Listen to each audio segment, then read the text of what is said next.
Good evening to all of you. Such a pleasure to have you all over here. I'm sure I have a very eclectic group of teachers today who are teaching different subjects, not just language teachers, because, hi, good evening, Nina. Nice to have you here. And where's Matthews? Can't see him. So, teaching different subjects.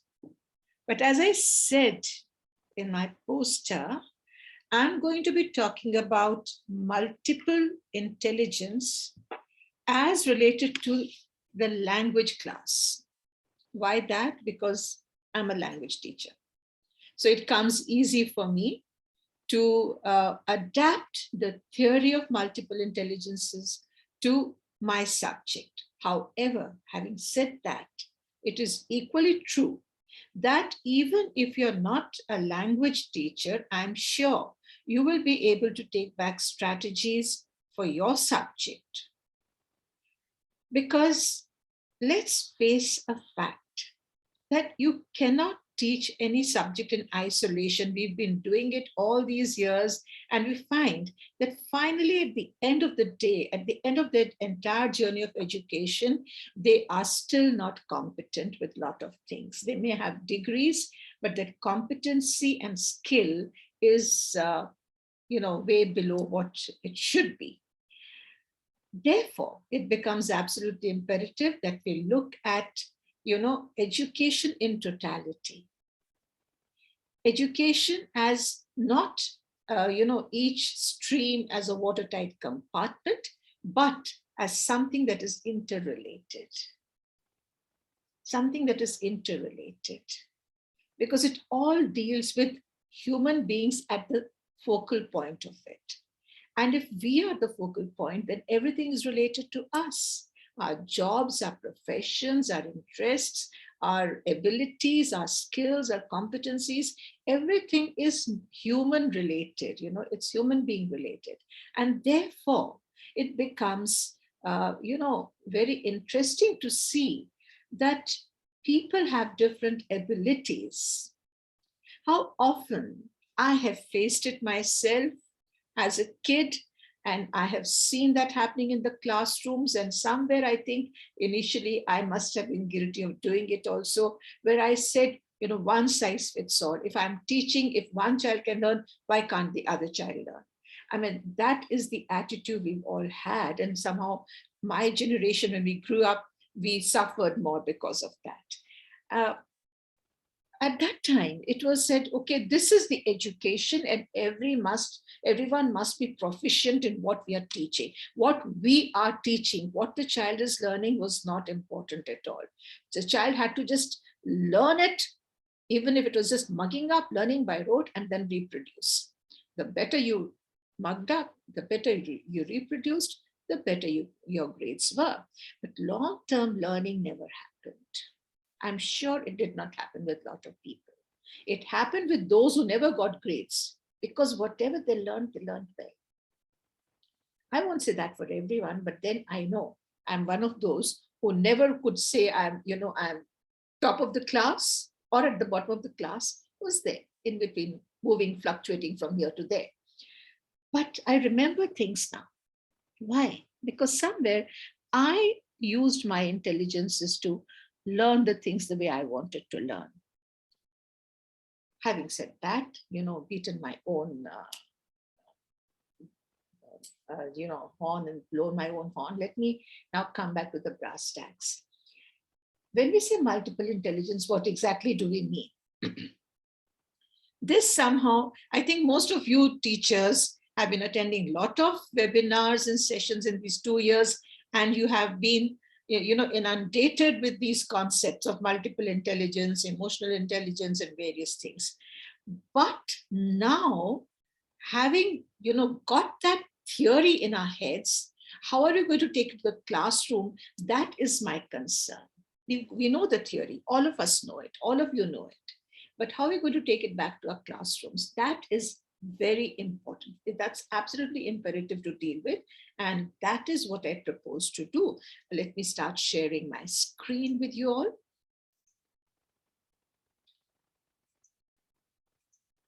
So here I am. Can you see my screen, everyone? You can just put it on the chat if you can.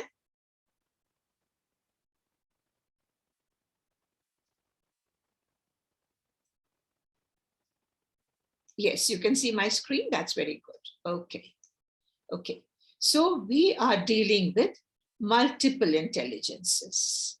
What exactly is multiple intelligence? A very simple English words. Multiple means many. Intelligences that we have different kinds of abilities to learn and absorb things. So is it that every individual has just one, or do we all have multiple intelligence? That is a very big question. I'll talk about it at the end. So what exactly is it? I'm going to ask you a few questions before I get down to the theory and the application part of it. And here is something I've got for you. You have to just put it on the chat. What is your unique style? Do you like to move, tap, or fidget and not sit still? Or do you're an introvert, you're a very private person, you don't like to share your thoughts with others, and you're a little shy of doing it. You'd rather be by yourself. You like to work in very organized areas. I would be very uncomfortable doing that. Or you are a collector of various things. Love collecting things, and especially natural ones, flowers, shells, rocks. Or you're the kind who doesn't mind reading, provided the book has a lot of pictures in it, a lot of visual to it. And or are you the one who works best when you're interacting with people, when you have people around with you and you can share your ideas and thoughts and tasks and everything? Or are you like me, who can mimic and imitate people a lot? An actor? Do you have music playing in your head all the time? Like I always have something. I went for my puja and actually so there was some pop song in my head. I said, oh God, forgive me for this, but that's there in my head. What can I do? I make pictures of what I read and see. I love to drool. I love to draw, at least sketch out whatever I see, or whatever I read, I can visualize that and create pictures out of it. And I'm very comfortable when I'm dealing with language and words, that's my forte. So what do you all have to say for that? Let me see in the chat.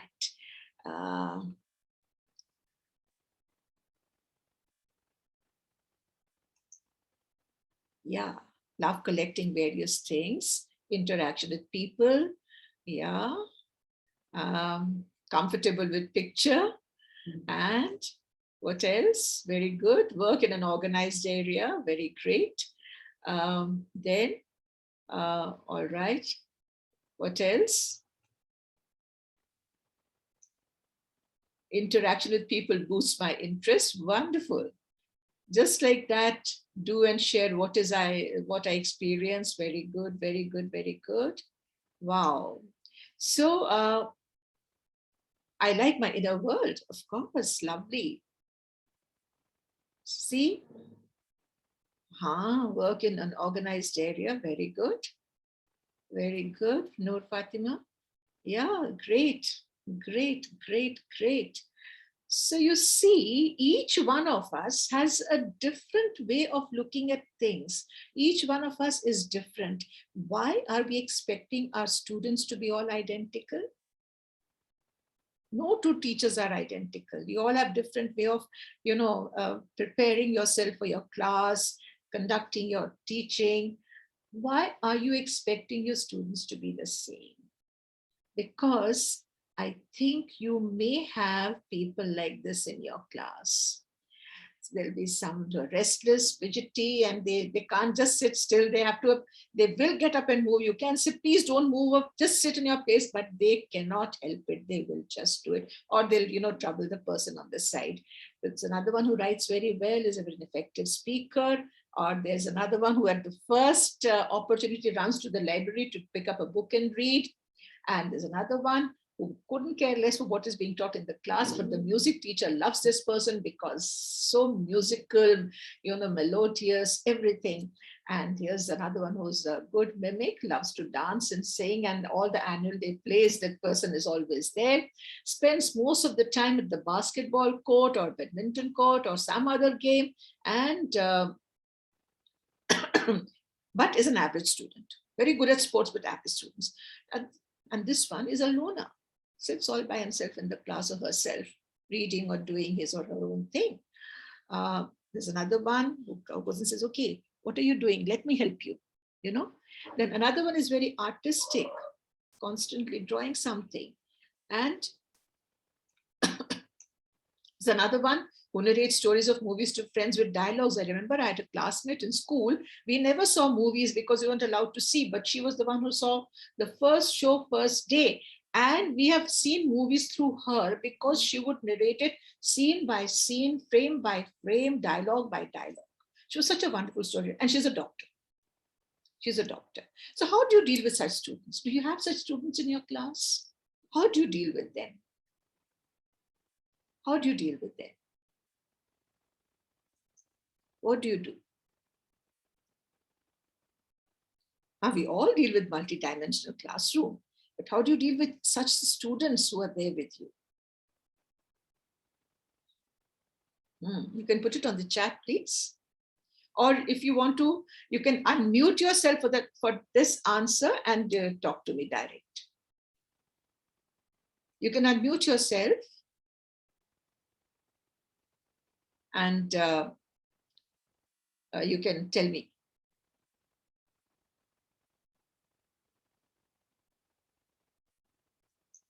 You can just indicate. Patience is the key word, of course. Use different methods of sensory ways to reach. Okay. What else? Ma'am, we use MI worksheets after okay. Can't unmute. Okay, let me see what I can do about that.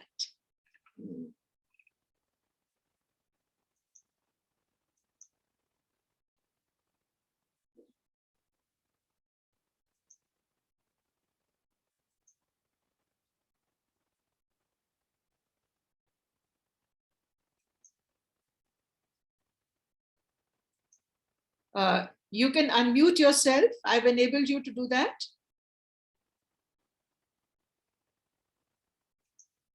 I've allowed you to unmute yourself. You can do that.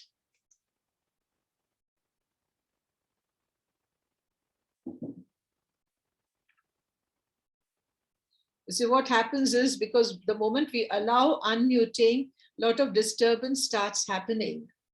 And Moni, please unmute.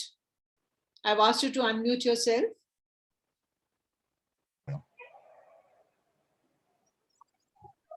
Yes, Moni, you can answer.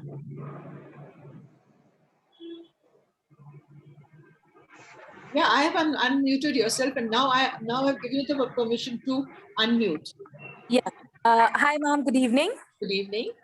Ma'am, when we talk about the students who are very much active, hyperactive, and they're not ready to sit in the classes and all. So in that case, what activities I do or we do with the children is, we have an experiential room where we have kept multiple kind of tools for the students, like related with the shapes, related with the colors, or related with the means of transportation and all. So in this, what I have found personally, there are 3 students in my classroom who are very hyperactive, and when I am taking them in the experiential room, one is very much interested in knowing about the means of transportation. Another one is very much interested in playing with the puzzles related with the words, alphabets, and the other one loves to identify the colors, whether it's related with the ball or the wall or chair or table, anything. So in this way, so would you say that they are hyperactive? I would not call them hyperactive.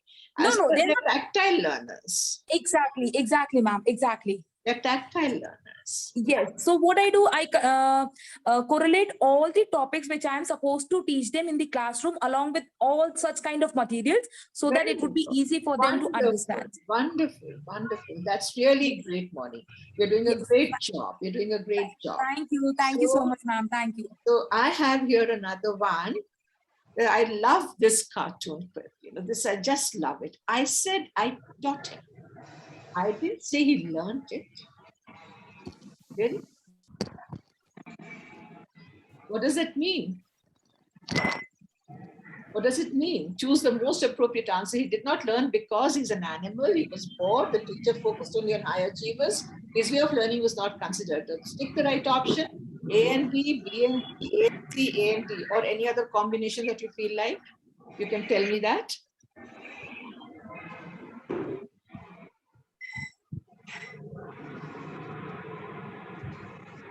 I'm getting some background noise. Please don't force me to put you all on mute. Make sure that such noise doesn't come and disturb. So your choice. What do you think? Pick the right option. Pick your options, C and D. Okay, what is teacher focused and his way of learning was not considered. Very good. B and D. Fourth, okay. Okay, okay, okay. Okay. Now look at what I've said right on the top. Can you see my cursor moving there? I said choose the most appropriate answer. There is no wrong answer, but which is the most appropriate answer?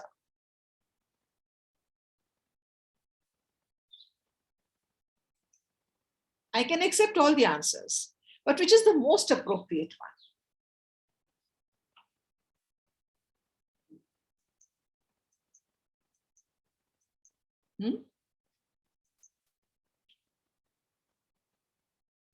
C, teacher focused only on high achievers. Okay, so then let me show you the next slide. For a fair selection, everybody has to take the same exam. Please climb that tree. Huh? Is that fair? Why? Why is it fair? Well, why not? Tell me. For a fair selection, everybody has to take the same exam. So there is a crow, there's a monkey, there's a penguin, there's an elephant, there's fish, there is some other animal, the two animals more, but they're all different. So they all have to do the same exam, and that is have to climb up the tree. Is the exam valid? Is it fair? If it is fair, why is it fair? If it is not fair, why is it not fair? Not fair. Yes, not fair, not fair. It is not fair, it is not fair, it is not fair. No, ma'am, no, ma'am, no, ma'am. I love your answers. Tell me honestly, don't we give the same test to all the children? Aren't we doing exactly what this gentleman is doing here? Yes, as their abilities are not recognized. Yes. Unfortunately, yes. Yes, Rajkumar, I agree with you. Different animals have different abilities, but all children have the same ability, do you think? Why do you think all children have the same ability? My own 5 fingers are not the same. They're mine, my body. Why do we think all children are the same? Why do we give them the same task? Why can't there be a variation catering to everyone? And that brings me to Howard Gardner's theory. He says, we all learn differently. We all learn, but we learn differently because human beings have different kinds of intellectual strength. Please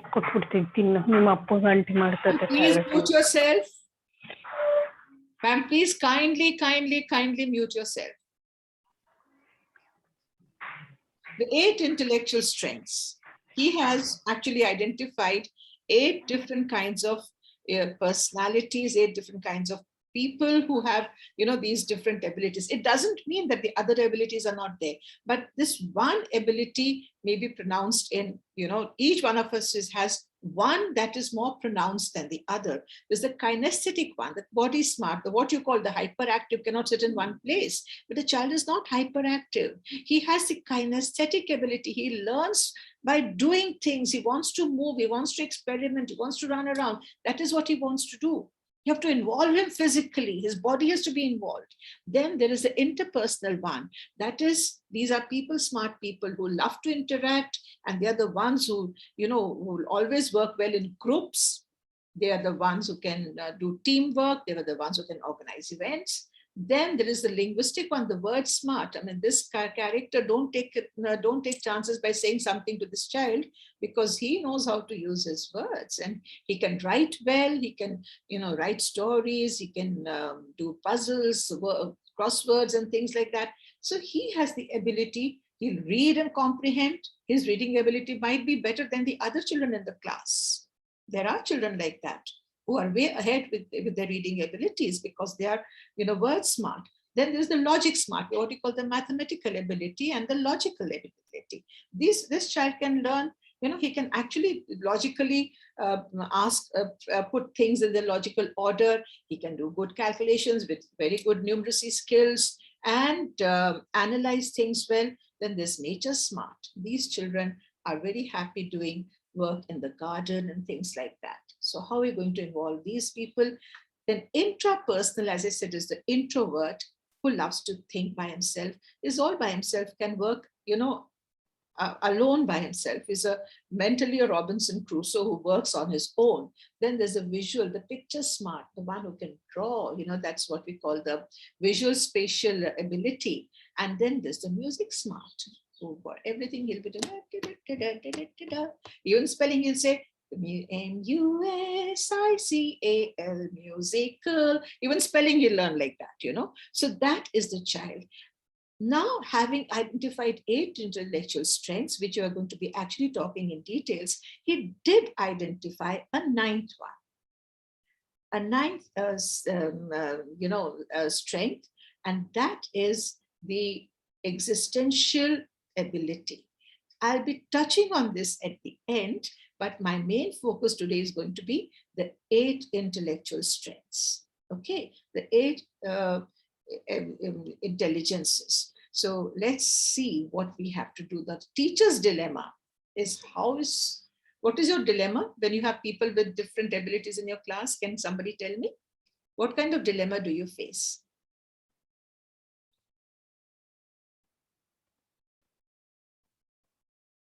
No, can you help the fish to go up the tree?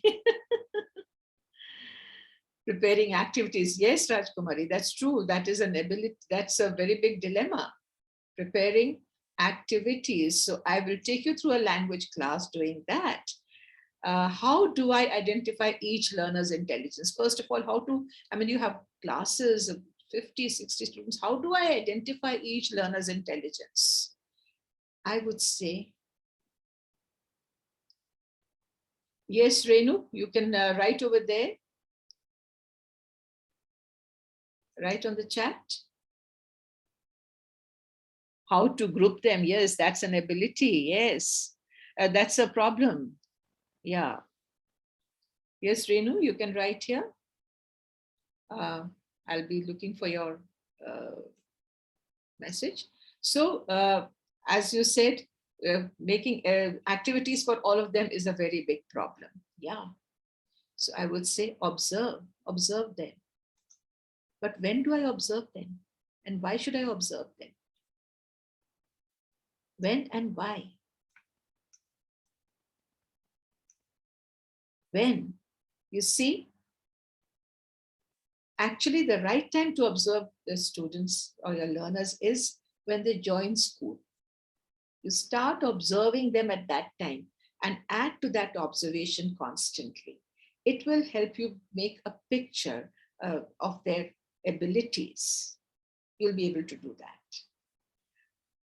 And then, of course, when they come from the previous class to your class, you get the report from there.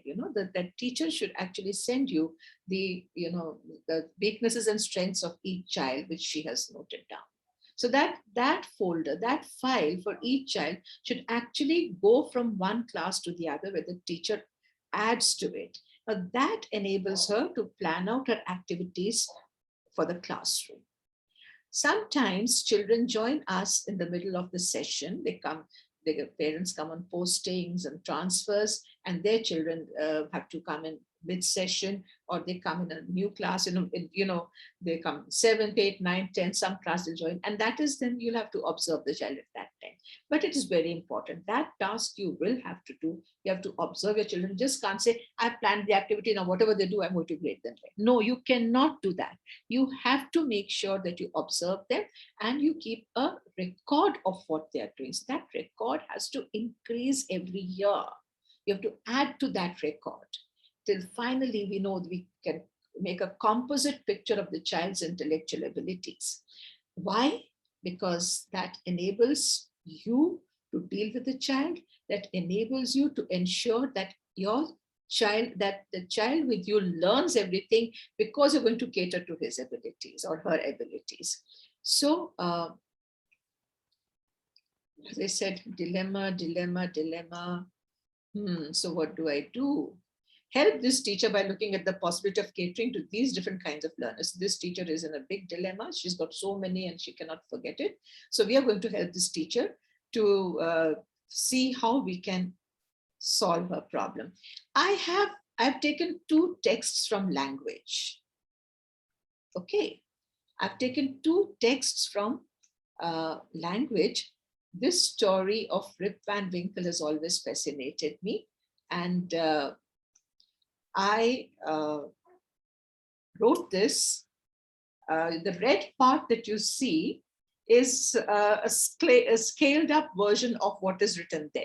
So you can take it to different levels. This particular piece, it is not a complete story. I'll tell you the rest because I cannot have you read the whole thing. That would take a lot of time. So I've said this is from class 6 to 12. I've said I'm going to read it out and you tell me where you would put this lesson, this kind of story actually. Remember, those who studied about 20 years back, there used to be a lovely story in class 12 called Captain Patch. Remember that and talk about the story. This is the story of a man called Rip Van Winkle. It happened long ago when America was a British colony. His story begins before the Revolutionary War, also called the War of Independence. The war lasted from 1775 to 1783, all in his lifetime. But Rip Van Winkle never got to know, so I've said in brackets, remained oblivious to this. Why? Well, that's what is so interesting about the story of Rip Van Winkle, written in 1819 by Washington Irving. Rip slept for 20 years, and during this time, the world around him changed. How come he slept for 20 years? Let's see. Rip Van Winkle was a gentle, kind-hearted man, but good for nothing. Let's say, in simple words, lazy to the core. Let's be polite. Too lazy to take care of his farm or household, but he endeared himself to the good wives of his neighborhood, for whom he was only too willing to run chores. He was a favorite with the children too, for he would play games with them. He continued to be like this even after he got married. His wife always nagged him to work on his farm, but Rip just would not do that. When his children were born, he was happy to see the little ones, but would do nothing to provide for them. His wife nagged him more and more. He and his favorite dog, his constant companion, would just wander around in the woods. He felt at home there. So, slightly scaled up thing, the woods lured his unresisting heart. He was happy spending his time hunting for partridges and other small game. Slightly more scaled up version, Dame Van Winkle's unending nagging succeeded only in making him happier to be in the woods hunting for partridges and other small animals. One day he wandered a bit too far. How far? Well, all the way up the Catskill Mountains. These mountains were dark and mysterious. They were said to be magical, and the villagers avoided going near them. He heard a distant thunder and looked up. There were dark, threatening clouds. It seemed it would start pouring soon. He whistled for his dog and hastened to go back. But just as he was beginning to come down the mountains, he heard a tiny voice call out his name, Rip Van Winkle. He looked around but saw no one. Again, the voice called out, Rip Van Winkle, won't you help a tired soul to carry this keg of beer? Look down, I'm here. And then he carries the keg of beer and he meets those people there who are playing nine pins, and they serve beer, and they say, okay, you brought us this beer, so you also have some beer with us. He has the beer and he sleeps off. And when he gets up, he says, oh my God, I'm so late, and the dame is going to be really annoyed with me. So he looks for his dog. He doesn't find his dog is not there. He picks up his gun, and the gun is all rusted. And then he says, okay, let me have some water. So he goes to the stream and he looks at his face and he finds he's changed. His beard has grown and he's got wrinkles on his face and, emaciated totally. But he says, how can that be? I mean, I just slept for one night. And then he goes down to the village, and the village has changed. There's nothing familiar over there. A lot of changes over there. You can see a bit of progress also. And of course, his daughter recognizes him, who's now a grown-up woman and a mother herself, and she tells him that his wife is dead. She died of grief because he just abandoned them and went away. And then, of course, he lives there and tells the story. Now, Washington Irving actually writes an allegorical story. It's supposed to be an allegory. And I'm sure all the language teachers would know what an allegory is, because on the surface, it's a very simple story, but it always has an underlying, a parallel story running behind it. It's a deeper sense. There's deeper meaning to it. Everything is very symbolic. It becomes a symbolic story. So that is what an allegory is. So this is one story I've taken, and this is for above middle school and above. So tell me, where would you put this story? Which class? Which class can you put it up?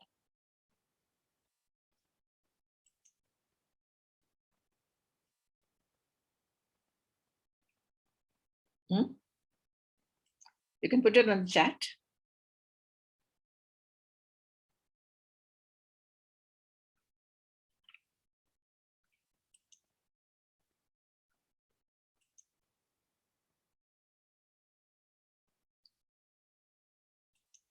I've allowed you to unmute yourselves for the time being, so you can answer.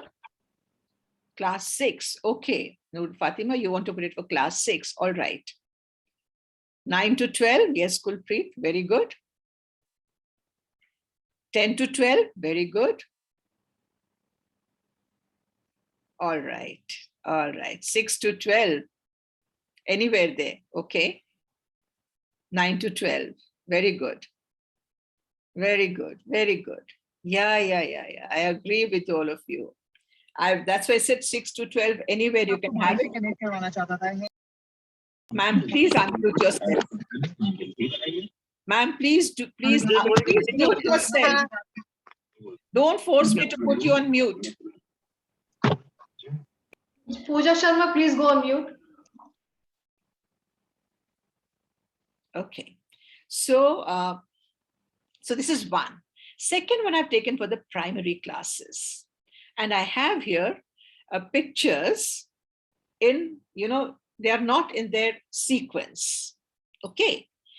And to scale it up, I have given you 3 extra pictures, which can go up to the middle school, scale up to the middle school with these additional pictures. That means you have to add some more things to this, story that you create. Now, I've taken these 2, and I'm going to look at these 2 from the point of view of creating your activities for multiple intelligence.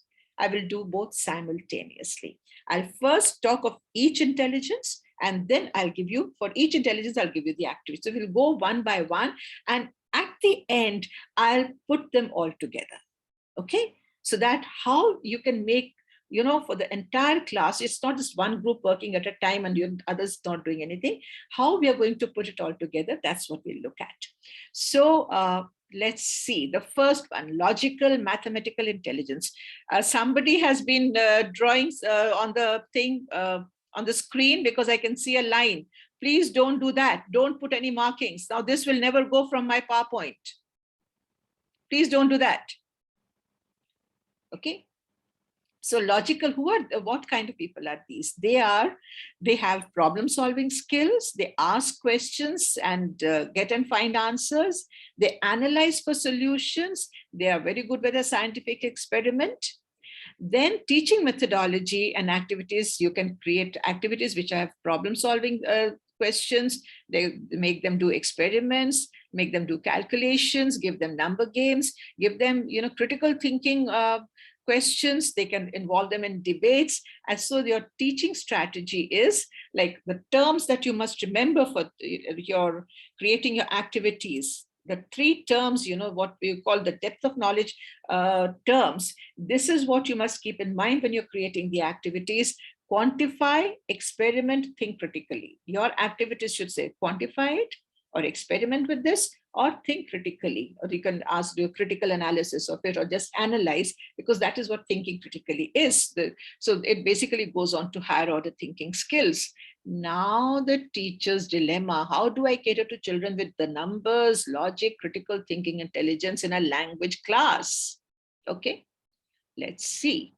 Logical mathematical story of the old lion and Rip Van Winkle. So do a timeline of the story to show the sequence of events. That means you can actually put those pictures in order to show how it goes, and you can draw a line and say, okay, 1, 2, 3, 4, that is how it goes. Or you can just do a timeline the way you do it in mathematics and all that, and arrange the pictures, the sequence. And debate topic you can have: it was the duty of the forest beings to give food to their weak old king. Because for debate, we never put a question, we always put a statement. So this is this, ma'am, please mute yourself. So this is the statement we put, and let the children talk. Why should it be the duty of the animals to provide food for him? Or it should be the duty. So both ways they start talking, and you can have a little discussion in the classroom. Make 2 groups in the class, and one by one, each one person from each group gives 1 point, and they start the discussion. Rip Van Winkle, what do we do? The War of Independence in America lasted from 1775 to 1783. How many years did it last? If I have to do this for primary classes or class 6 or something, I have this. End of the time certificate baratte. That certificate we'll put here. Mute. Please mute. Okay, then do a timeline of Rip's life. Here you're doing of events, you can do of Rip's life. Okay, Rip Van Winkle was a gentle, kind-hearted man and lazy to the core. Discuss, have a debate. What the writer says and what you get to know after reading the entire story, based on that, you can have a debate on that. Then analyze Rip's character on the basis of what the writer tells us about him, and what is your impression. So this is analyze. Remember I said critical thinking. So critically analyze the character of Rip Van Winkle. So this becomes your critical thinking question, which comes under this category of logical mathematical intelligence. Let's look at the second one now. The second intelligence is linguistic intelligence. These learners use words and language very effectively. They have good auditory skills and they think in words. They like reading words, they like reading, they like word games, they like poetry. And the activities you can do for them are that see and say the words, or tell stories, write poems. You can make videos, you can make brochures, write for school journal, class wall magazine. Like if, Catskill Mountains, you were making a brochure for a traveler's brochure for that, because I have a question for you over there. So you can do that as well. The teacher's dilemma, the instructional strategies, when you're making your questions, these are the key words your questions should begin with. Read, talk, listen, write. Listen to this, talk about this, read this, write about this, or write a report, or write a story, whatever. Your task will begin with these words. So again, your dilemma, the spoken or written word, how? I'm sorry, I'm going to have to mute everyone.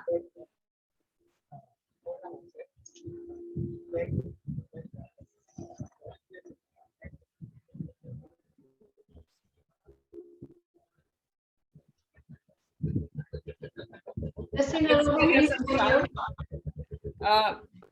I'm sorry, please mute yourself, because it's causing a lot of disturbance to others. So in the classroom, let's look at both these stories of the old lion, Rip Van Winkle. Look at the picture and create a story based on them, on those pictures. As the clever rabbit, tell the animals of the jungle how he got rid of the lion. Take turns to describe the pictures. Make a word grid or crossword puzzle of words that would be needed to describe or talk about the pictures. The teacher will help you. As a teacher, you help, give the words and let them make a crossword with it, and give the cues for that crossword. You see, normally a crossword you have, and the cues are given on the side, which helps them to find it. Or you have those word grids where the words are hidden and they have to find the right words. Then Rip Van Winkle, write a play based on the story of Rip Van Winkle. I've put a star there because it's something I'm going to be taking up, which becomes a part of every intelligence now. You'll wait and see. And make a video. They are in senior classes, they can make videos. As the village chief, announce a reward for any person who can find Rip Van Winkle. So you are making an announcement. You know, it could be a notice, it could be a poster, or it could be a audio kind of a thing, announcement. Okay. And do some research work on the hidden meaning behind the story of Rip Van Winkle. As I told you, this is very allegorical. Washington Irving was trying to convey something about the USA before independence and after independence, the changes that came about, and who is Rip Van Winkle actually symbolic of, what is it symbolic of? So there is an allegory, there's a story underneath that, there's a history behind that. There's history hidden in the story of Rip Van Winkle. So you can do some research on that, ask them to do research. The ones who love to read will actually go and do it. Washington Irving was a storyteller. This story is allegorical. What is he trying to tell through the story? Rewrite the story for the primary classes. Simplify the story and rewrite it for primary classes, because, you know, first time I read the story was in class 2. It was as simply written as that. And I know the whole story can be written that way. Leave the allegory away, but just a little fairy tale that it is, you can write about. You can write a little fairy tale in about 150 words and with pictures, and ask the artist in the class to do pictures and write a beautiful story, because that will tell you whether the children know how to take the key points from the main story and put it together simply for little ones to read and understand.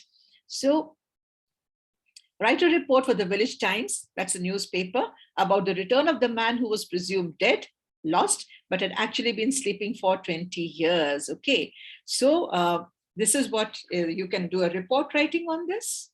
A report writing can be done. And if it's the modern day world, you can be a news anchor and create a news, TV news for that. Okay, so linguistic intelligence. Now we come to the next one. Visual spatial intelligence. What kind of learners are they? They have visual strengths. They learn better when presented with visual rather than auditory information, rather than just speak and listen, speak and listen. If you show them, they learn much better. You show them. So teaching methodologies have art activities, have visual presentations, and these days it's easy because of the technology. You can actually show them a lot of videos of these places. You can show them Catskill Mountains. And there is the animated story of Rip Van Winkle also, which you can show them, and ask them to visualize. Not only show them, they also, through the way it's being told, let them visualize and create pictures of that. So the strategies are, your strategies, whatever you frame, will begin with these words: see, draw, map it, color it, represent as a flow chart. This should be the beginning of the task. Your task should begin with these words. Once you have these words in place, it will be easy for you to frame the task. Of course, the teacher still has a dilemma. How to involve students with this intelligence? Okay. Now let's look at the two stories. Create illustrations, posters. The lion has got somebody to do posters for him, that every day he has to be provided with one animal that will be his food. or he will make sure he'll send his people, his army to kill. He doesn't have any army. People don't, the other animals don't know, but then he can always announce that, isn't it? Or the animals getting together, sending out a circular that let's meet and decide. So posters can be done. Make a flow chart of the events in the story of the lion.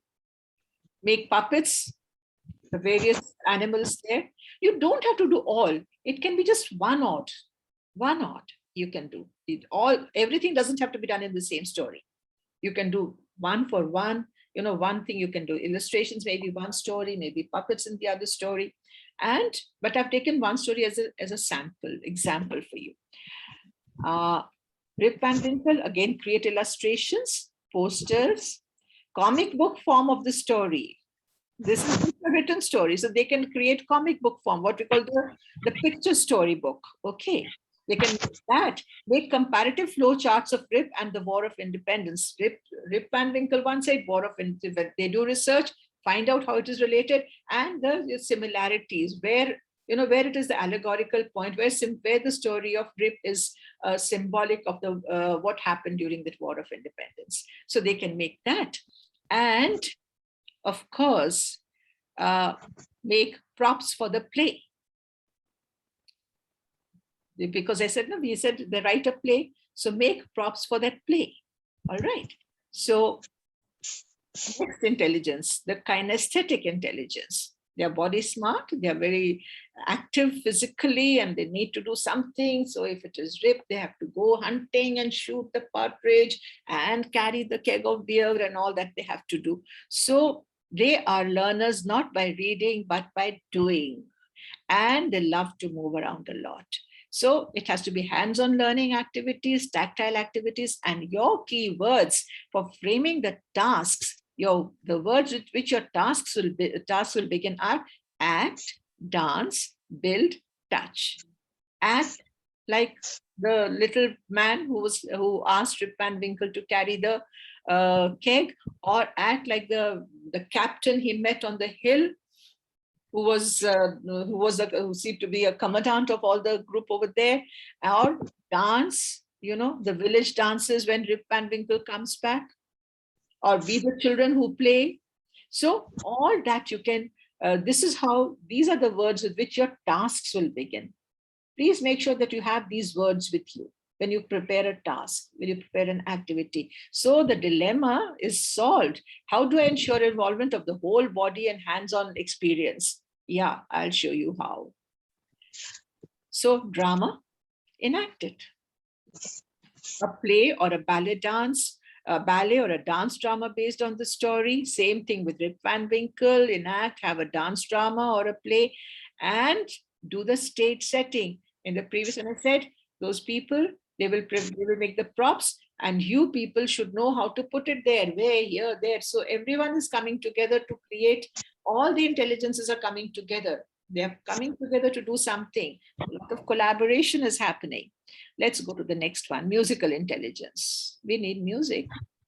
There is no play or anything without music. So actually they can, they appreciate music and rhythm. They have a good ear for music, can easily learn songs and melodies. They can even write songs, teaching methodologies, do a lot of recitations, create raps. Hey man, there was a man called Rip Van Winkle. And do you know what happened to him? I can tell you what happened to him. Come, let us see what happened. So create a rap. Lyrics for concepts, using musical instruments. And your strategies are sing, create, listen. Our teacher is still in a dilemma. How can I bring in music and environmental sounds? Develop a poem, rap about the events in the story of the lion, the clever rabbit, and the silly old lion. Set key points in rhythmic form or melodic framework. Create music for the play. Learn the sounds of the forest animals. The lion was weak, but roared. With that. So all the sounds, what sounds you hear in the forest, the silence of the forest, or the breeze blowing through the trees, or the Catskill Mountains over here, You know, what kind of sounds were the eerie sounds on the hill, on that mountain? So Rip Van Winkle create music to convey the mysterious feature of the Catskill Mountains, the carefree personality of Rip Van Winkle, create a song about Rip Van Winkle, and then we come to the interpersonal intelligence. This is, they have the ability to understand others. They are very empathetic people, okay? And they work when they are in company. They are very effective verbal and non-verbal communicators, and they can make out the difference, you know, where they can sense when somebody is happy or unhappy, and very sensitive to the moods of the people. So your teaching activities will be very cooperative learning, peer tutoring.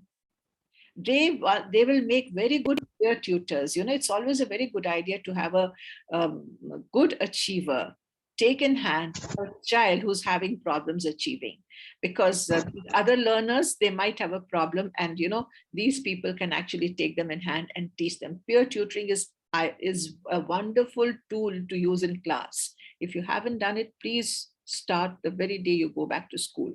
Community involvement is there. Then they have a lot of social gatherings they can do. So what do we do with these children? You can ask them to teach, collaborate, interact, and the teacher is still facing a lot of dilemmas. So how to engage students in peer sharing, cooperative learning, or large group simulation?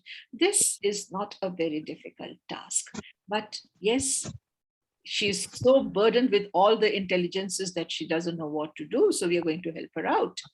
Story of the lion, the students collaborate for group activities. They create a short play about how the animals live in peace and harmony in the village, because that is what they want to show, that animals live together in peace and harmony. They are animals. Why can't we human beings live like that? So they can form a club of animal lovers, where they find out more about the various kinds of animals and share their information, make little pictures, get little video clips. If they can't make, they look for video clips and share them. Then Rip Van Winkle create a reading club. Read and discuss stories from history and discuss the lessons they teach us. Why is it important? Because this war of independence that was really taught something to those people in America. So organize competitions. So these are the people you can ask them to do a lot of club activities. Okay. So intrapersonal, this is the loner, prefers working alone, is very aware of his own abilities, very independent, very intuitive about his own self.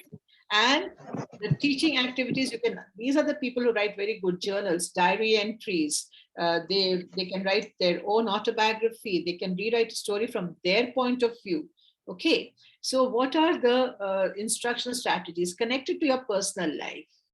Okay, make choices with regard to it. Think about it. So this is how your questions, your task will begin when you frame activities for such kind of people.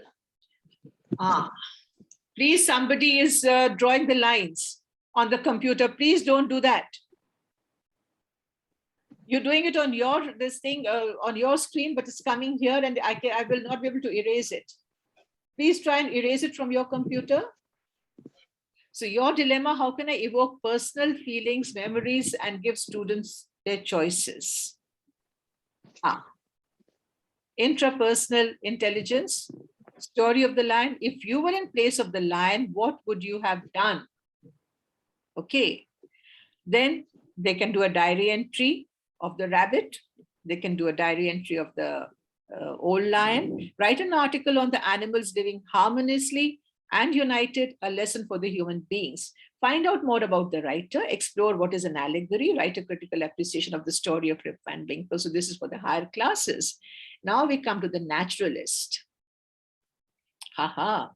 This person loves nature, is averse to pollution, is keen observation. So the teaching activities that you can have is nature study, collecting natural organisms, leaves, flowers. Then they can use the telescope and the microscope and all, whatever scopes you have, they can use all those to find out about things. How does this come in the story of the lion and the Rip Van Winkle? We'll find out. Here, your strategies should be connect to living things and natural phenomena. Okay, a lot of natural phenomena involved in Rip Van Winkle, a lot of natural things involved in the story of the lion. And your dilemma we are going to solve. How can I incorporate living things, natural phenomena, or ecological awareness? I can't bring these things to the class. No, you don't have to. You don't have to. So, story of the lion. Make a model of the forest and do a project on saving the animals and their habitats. Now you can do a project. You can give them a little project. They can come together and do a little project on how why this lion was asking for one animal per day. So how do we save such people, such old animals? What should we do for them so that the rest of the animals are not engendered? And so all that we can do. Rip Van Winkle, we can do. This is a picture of the real Catskill Mountains in USA. You'll find many such pictures. And there's a beautiful question I came across. The Catskill Mountains are not actually mountains. So what are they? It's worth finding out.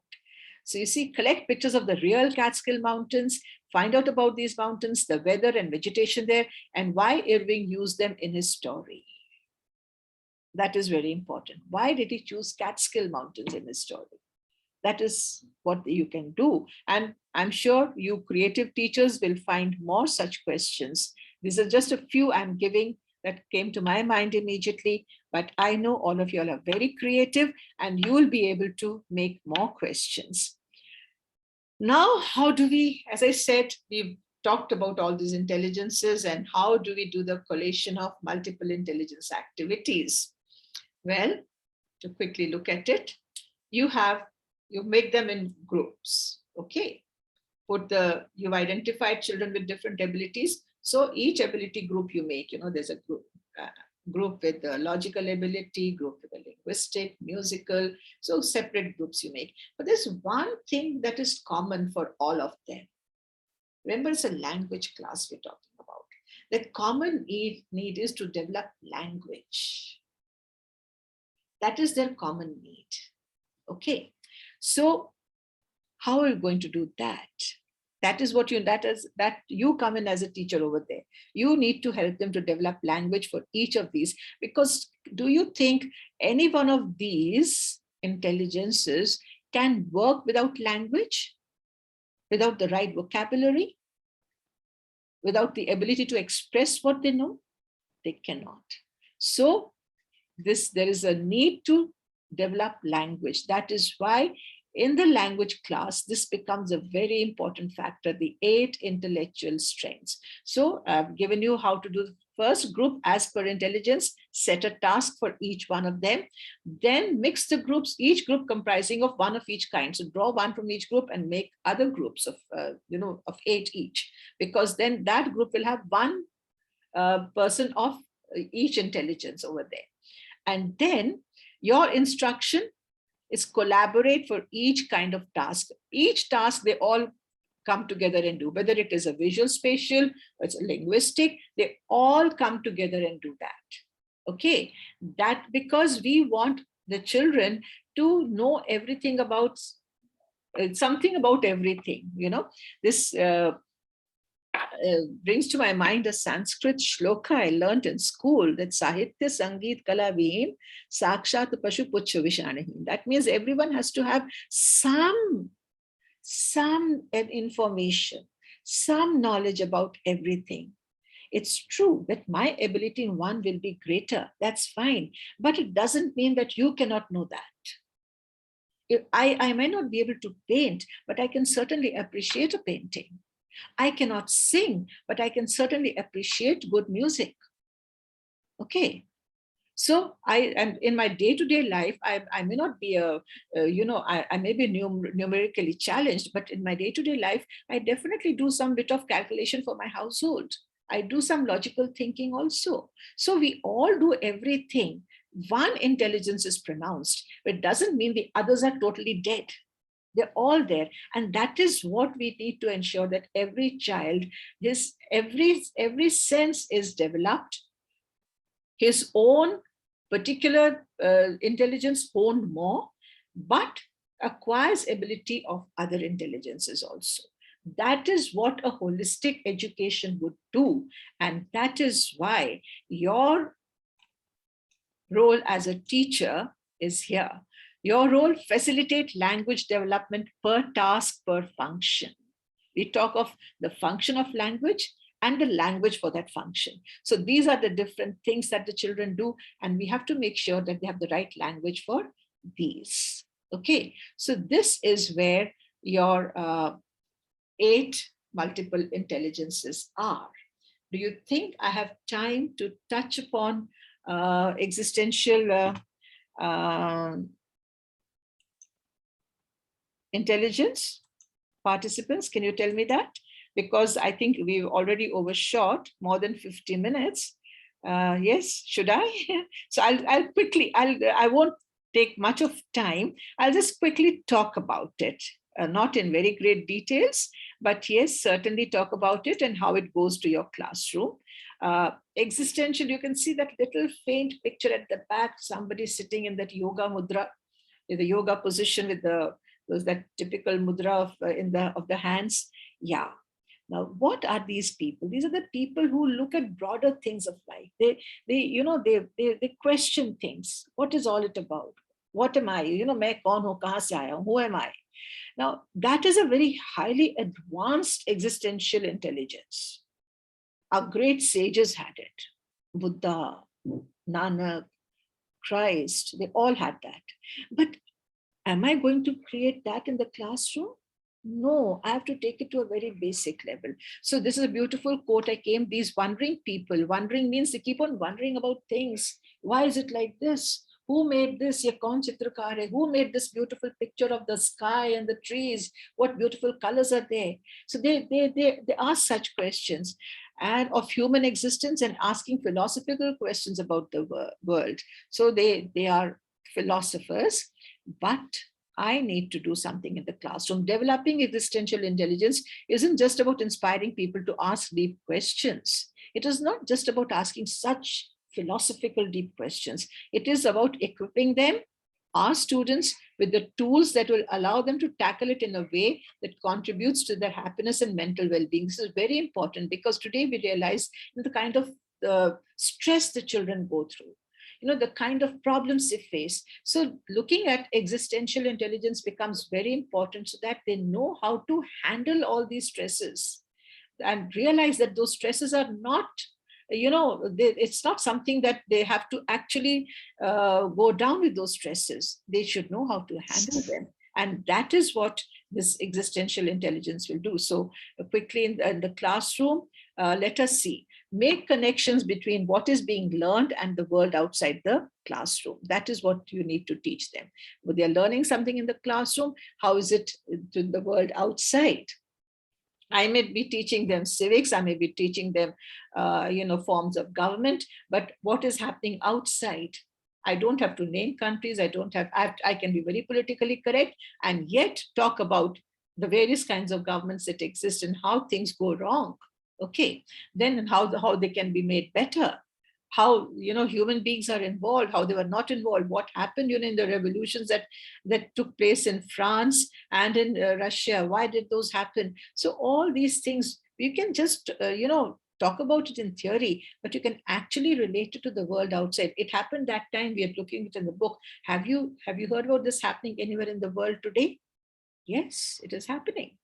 So they relate it to the world. So they start asking questions, they start thinking deeply. Provide students with overviews to support the desire to see the big picture. Be a facilitator. Help them to look at the bigger picture. Have students look at a topic from different points of view, not just one point of view. I remember this to be a story in class 12 called God Sees the Truth But Waits. And the children were asked to justify the title. And my student said, ma'am, we cannot justify God's act over here because justice delayed is justice denied. And I said, but in the boards, please don't write because that is not what is expected. But why? Why shouldn't they write that? They had their own take on it. Every child had his own take on it. So it's look at it from different points of view. Have students summarize the information learned in a lesson. Yeah, summarizing means they have to think about it. They have to, draw on their own resources of vocabulary, words, and thoughts. Thoughts, very important. When you have thoughts, you'll get words. So It's very important that they draw on their inner resources, have students create lessons to teach their classmates. And as I said, peer tutoring, that's very important. So this, when you start with these abilities, you start teaching them this life skill, existential intelligence, dealing with skills that they need to lead successful life.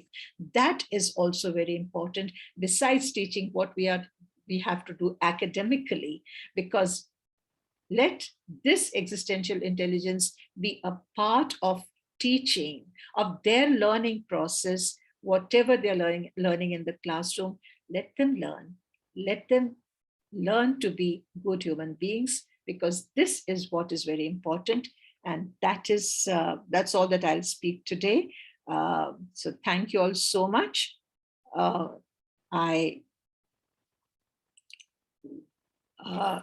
Any questions you have on that now? Any questions? You can unmute yourselves, please. Now you can totally unmute yourselves. And I've asked you all to unmute. No, you only talk to me, ma'am. I'm very egoistic. I love people talking to me and not amongst themselves. Kya karoon? That's my habit. I just love it when people talk to me. Ma'am, can I talk, ma'am? Please do. Good evening, ma'am. Yeah. I just have a doubt, ma'am. Like, if a child has more than 2 or 3 multiple intelligence, Yeah. which one should we decide, like, which suits him? Like, should we give the choice to him? No, you don't. You're framing activities for the entire class, no? Okay.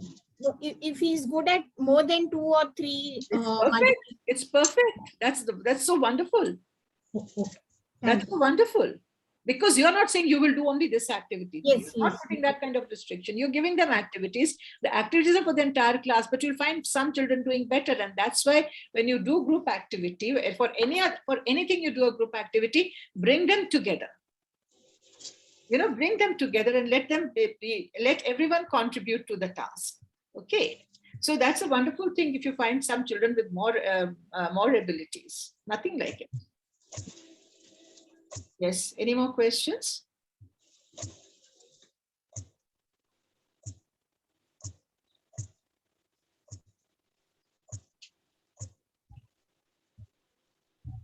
Good evening. Yes, Renu. Ma'am, these different type of abilities that we talked about in the workshop today, they are innate in the child, or they can be developed over the passage of time? When we're talking of intelligences, it is something the child comes, born with. Okay.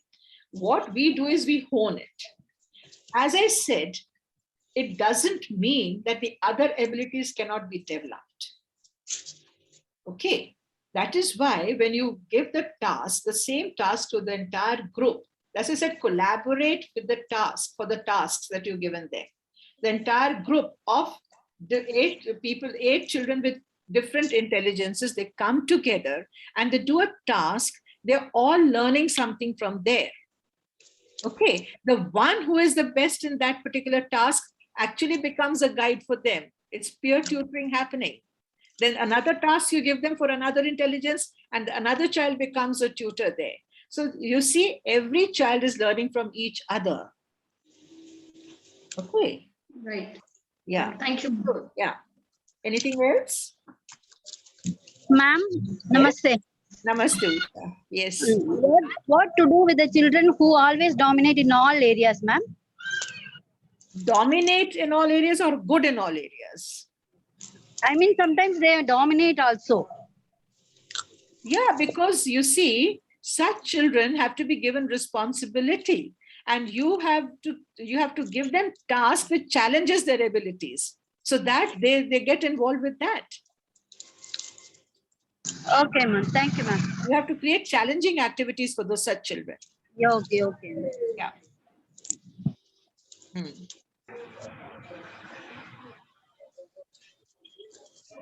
Anything else? Any other question?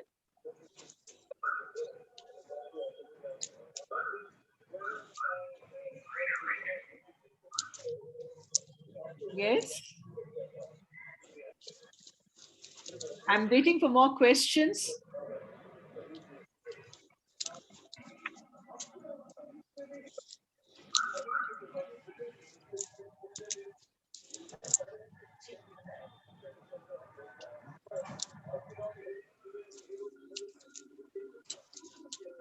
Please, can I have more questions before I say bye?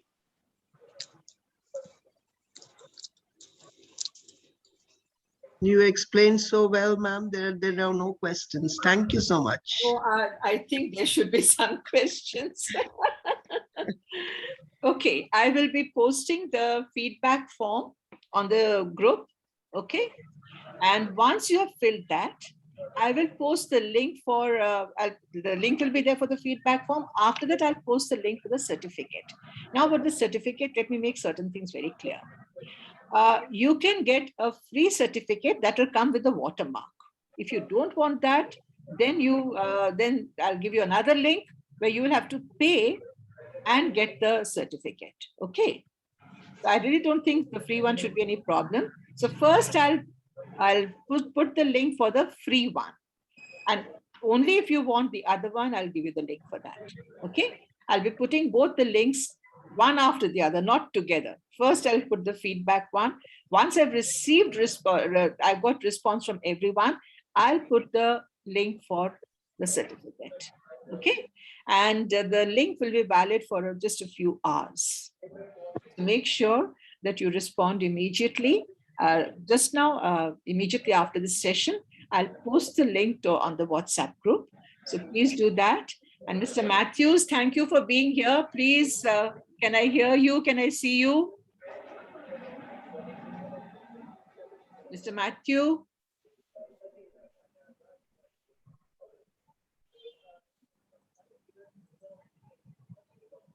Mr. Matthew can't hear you.